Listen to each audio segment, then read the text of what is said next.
আপনি জানেন কি বাংলাদেশে যে কোনো হার্ড ইস্যুকে ডাইভার্ট করার জন্য, যে কোনো বড় ইস্যুকে ঢেকে রাখার জন্য বাংলাদেশের রাজনীতিবিদরা, রাজনৈতিক দলেরা বিভিন্ন সময় ইসলামপন্থী দল বা জামাতি ইসলামকে আক্রমণ করে থাকে। কিন্তু তারা কেন আক্রমণ করে থাকে সেটা তারা নিজেরাও জানে না। যারা আক্রমণ করায় শুধু তারাই জানে যে আসলে কি ঘটতেছে। তো আমরা দেখছি আওয়ামী লীগের সময়ে বহুত ইস্যু তৈরি হতো, বহু দুর্নীতি প্রকাশ পেয়ে যেত, বহু অসামাজিক কাজ প্রকাশ পেয়ে যেত, যেগুলোকে ঢাকার জন্য আওয়ামী লীগ সরকারেরা বা প্রশাসনেরা কিংবা ডিপ স্টেট তারা কি করত, জঙ্গি নাটক সাজাইত। এবং এই প্রত্যেকটা জঙ্গি নাটকের পিছনে একজন করে দাড়িওয়ালা টুপিওয়ালা মানুষ থাকতো। কারণ কি, এদেশের মানুষ দাড়িওয়ালা টুপিওয়ালা মানুষকে সম্মান করে, ভালোবাসে, ইসলাম প্রিয় মানুষকে ভালোবাসে। তাই তারা সেই ভালোবাসার বস্তুটাকে নিয়ে, ভালোবাসার জিনিসটাকে নিয়ে তারা নাটক সাজায়।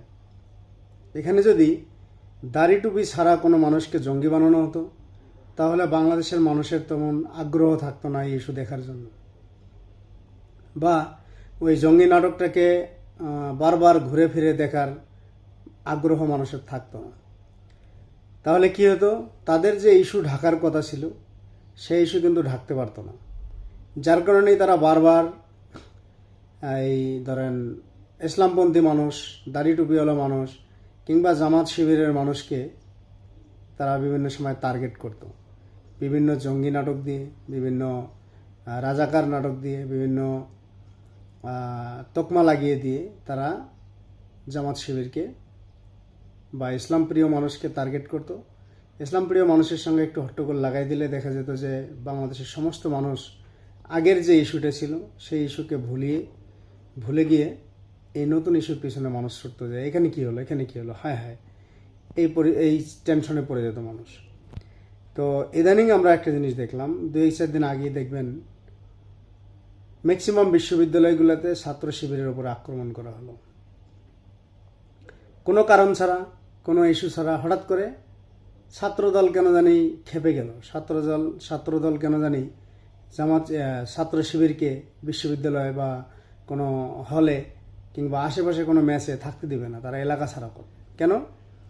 আসলে ছাত্রদলের লোকেরাও জানে না যে আসলে কেন তারা আক্রমণ করতেছে। তাদেরকে বলা হয়েছে আক্রমণ করো, বাস তারা আক্রমণ শুরু করে দিয়েছে। তো এখানে আমি যেটা জিনিস দেখলাম যে আমাদের বাংলাদেশে কয়েকদিন আগে বিদ্যুৎ বিল নিয়ে একটি বিভ্রান্ত হয়ে গেছে।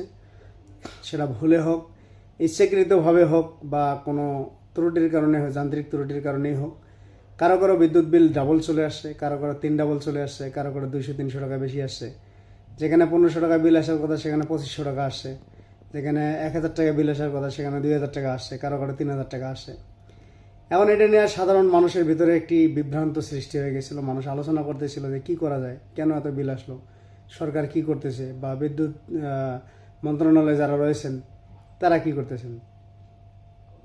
এখন এখানে একটা খেলা শুরু হয়ে গেল, কীভাবে মানুষকে বিদ্যুতের যেই সমস্যা, বিদ্যুৎ বিলের যেই ঝামেলাটা হয়েছে, এখান থেকে কিভাবে মানুষের মন, মানুষের মস্তিষ্ককে ডাইভার্ট করা যায়, কিভাবে অন্যদিকে ঘোরানো যায়। এখন কি করা যায়, তখন তারা বুদ্ধি করলো হয়তোবা, আমি সঠিক জানি না, তাদের বুদ্ধি হয়তোবা হলো যে শিবিরকে তোমরা মারা শুরু করো, শিবিরকে সব জায়গায় মারধর শুরু করো।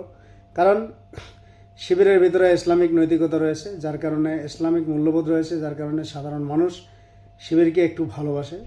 তোমরা শিবিরকে যখন বের করে দেওয়া শুরু করবা, মানুষ তখন বিদ্যুৎ বিলের কথা ভুলে গিয়ে সবাই শিবিরের আফসোস করবে, হ্যাঁ শিবির মার খাচ্ছে, শিবির মার খাচ্ছে। দেখুন, আগে পরে কোনো আন্দোলন নাই, কোনো মিছিল মিটিং নাই, কোনো হুমকি ধামকি নাই, হঠাৎ করে মার শুরু হয়ে গেল। বাস 2 দিন মারামারি হলো, 3 দিন মারামারি হলো, বিদ্যুৎ বিলের কথা মানুষ ভুলে গেল, আমরা সবাই ভুলে গেলাম।